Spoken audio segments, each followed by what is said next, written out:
CNN News.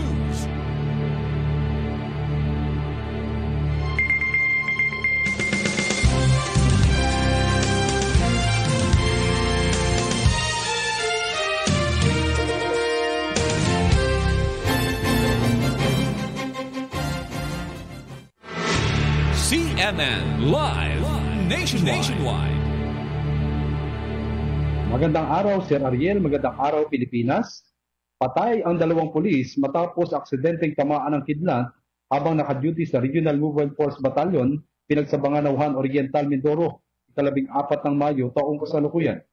Ayon sa kwento ng isa nilang kasamahan na si Police Corporal Fernan Macumha, nangyari ang insidente habang nagsasagawa ng rubing ang 2 biktimang kinilala na sina Patrolman Laudilino Samaritan Lumio, 31 anyos, at Patrolman Russell J. Ferrer Pontarum, 20 anyos, na nakatalaga sa Regional Mobile Force Battalion Headquarters ng tamaan ng kidlat habang nasa motorcycle parking area ng kampo bandang alas 10:30 ng gabi sa kasagsagan ng malakas na buhos ng ulan.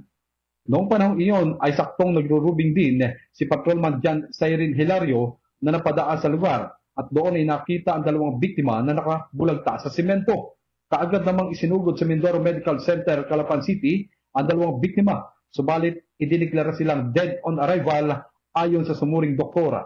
Samantala, sa isang social media post, ang Pro-Mimaropa sa pamumuno ni Police Brigadier General Roger Quesada ay kaagad namang nagpaabot ng masidhing pakikiramay sa pamilya at kaanak na naiwan. Nangako rin ng opisyal na ibibigay ng pambansang pulisya ang nararapat na tulong, benepisyo at karangalan para sa pamilyang naiwan ng mga biktima bilang tanda ng kanilang kagitingan sa pagtupad ng tungkulin bilang alagad ng batas.